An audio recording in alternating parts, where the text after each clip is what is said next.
Oh, and thanks for clicking on this next Prenarculus production. Today we are going to find domain algebraically, a concept that is often, very often, mistaken on assessments. A lot of students make mistakes on this, and really there are only two rules to finding domain algebraically. So let's talk about those rules, and we'll show you some examples of how they work, and then we will write our answers a couple of different ways using some interval notation, which is most popular, and let's go from there. So let's go find some domain algebraically. Here we go. Okay, domain. The domain of a function is the set of real numbers for which an expression is defined. Okay, so basically, it's any number that you can substitute into an expression and be okay with that. All right, you'll be able to get an answer, and whatever answer you get will be fine. Okay, now, where can issues with the domain occur? So normally we don't look to see what the members or the set of numbers of an expression are. What we try to do is figure out which values don't work in the domain.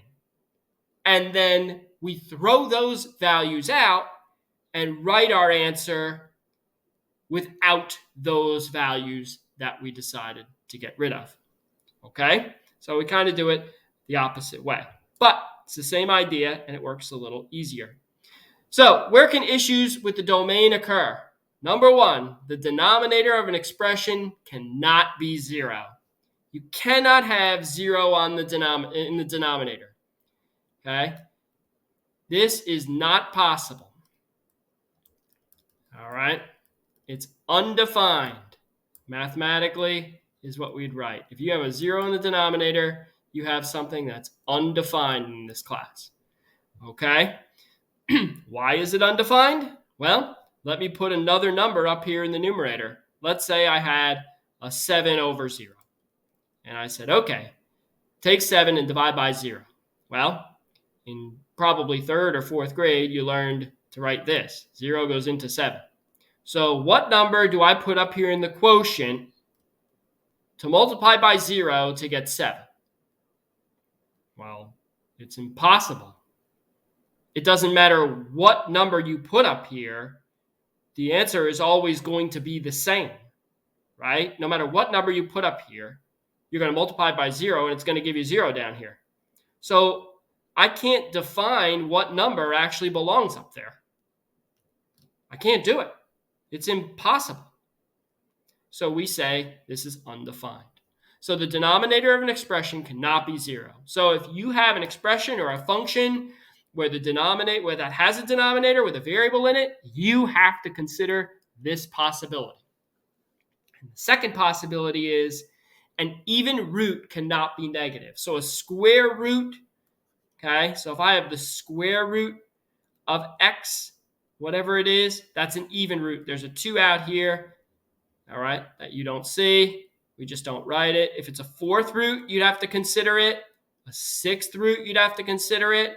But if it's the 3rd root, it doesn't matter. It's not, this root is not even, so it's allowed to be negative, right? You can find the 3rd root of -8. What number multiplied by itself 3 times will give you -8? Well, -2. So the 3rd root of -8 would be -2. But if I ask you for the square root of -9, what number multiplied by itself would give me -9? Well, there is no number, right? Because you're either going to have, the only way to multiply and get a negative would be one negative and one positive. But you're not allowed to do that because the same value has to be in both blanks. So that's not going to work. So that would be undefined. Okay, so if you have a square root or any root that's even, it cannot be negative in there. So we're going to have to consider that possibility as well. So 2 things we have to consider. Number 1, the denominator of expression cannot be 0. And number 2, an even root cannot be negative. All right, here we go. Let's go give this a chance. I want you to find the domain. here's a function, f of x. It's a rational function, 4x minus 3 over 2x plus 1. Okay? First thing I notice about this is that there's a denominator, there it is, and there's a variable in it.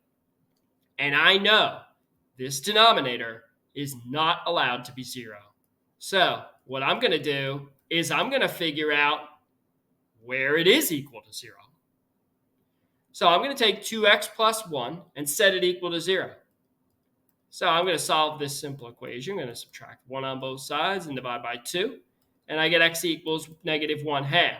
Now, if I take negative 1/2 and put it in up here, it gives me 0 in the denominator. And I know I can't have 0 in the denominator. So now I know x can't be negative 1/2. It could be anything else, but it cannot be negative 1/2. Now, what I want to do is write the domain. It says find the domain. The domain are all the answers that can be substituted in. What I found is the number that can't be substituted. So I kind of have to go the other way and write down all the numbers except for negative 1/2. So we're going to do that with interval notation. So let's see here. We'll do it like this so that you get an idea. Let's say negative 1/2. We put it on a number line, and it can't be negative 1/2. Okay, there's an open circle there. I put an X there. There's an open circle. But anything else it could be.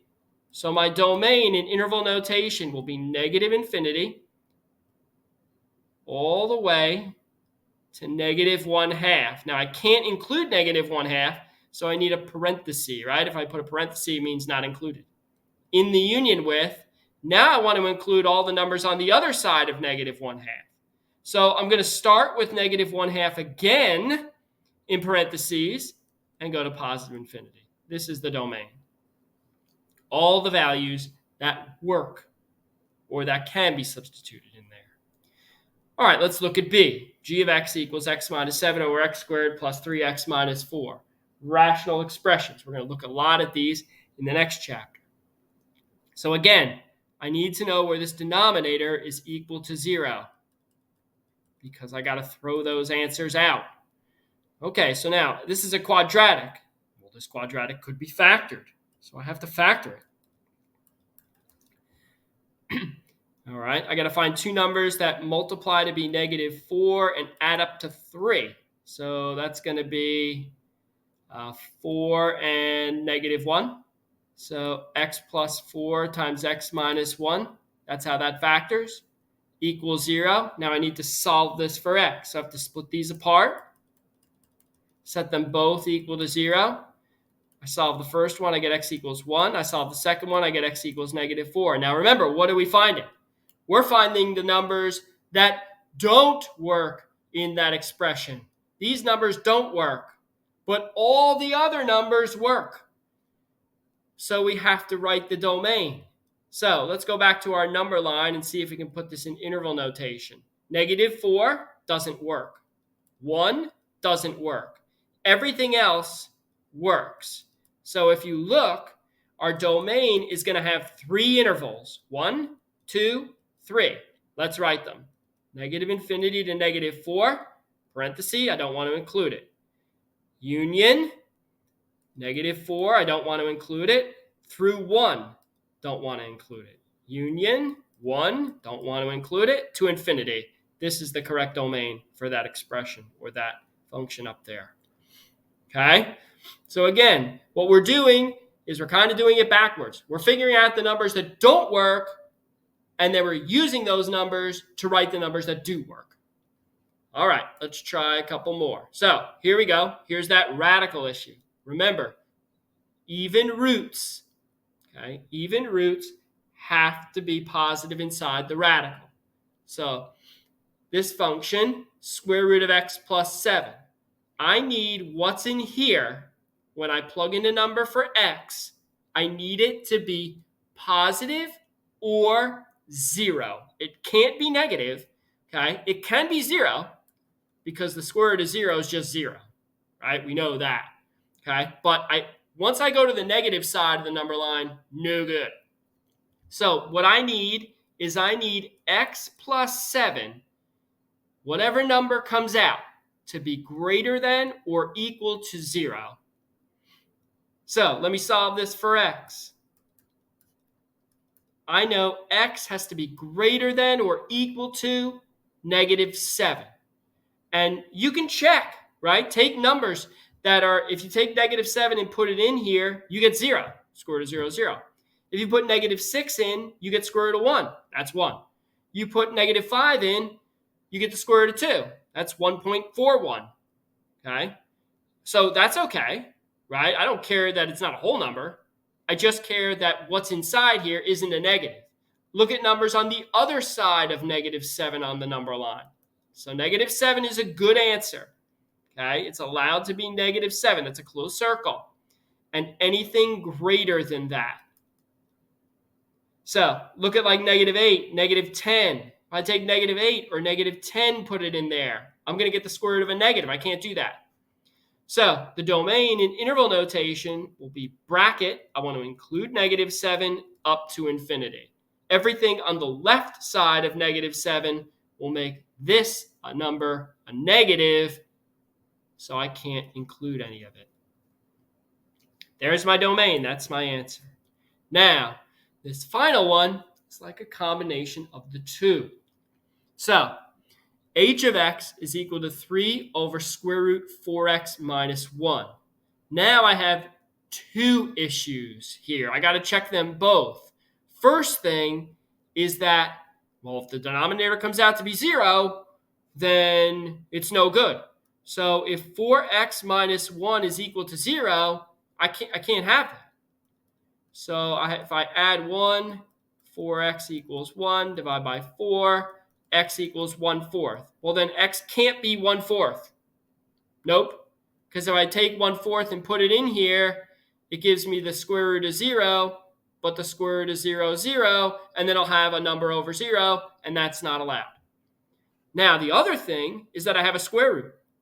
Inside the square root, the 4x minus 1 has to be positive or 0. But, right, so this should be positive or 0, like the last bit that we did, positive or 0. But here's the issue. I know that this square root's in the denominator, and it's not allowed to be 0. So this 4x minus 1 can't be greater than or equal to 0. It can only be greater than 0. Oops. There we go. It can only be greater than 0 because it's not allowed to be 0 because that square root's in the denominator and it's not allowed to be 0 down there. So if I solve this, I add 1 on both sides, divide by 4, I get x is greater than 1/4. So now what I have is 1/4. Now it's not allowed to be 1/4 because that gives me 0 this time. But it can be anything bigger than that. So my domain is parenthesis 1/4, 1/4 to infinity. And that's the correct answer for that one. So this one's a little tricky. You have to consider both, that the denominator can't be 0, and then that eliminates the option for the square root to be 0 because it's in the denominator. And that's it. That's how you find the domain algebraically.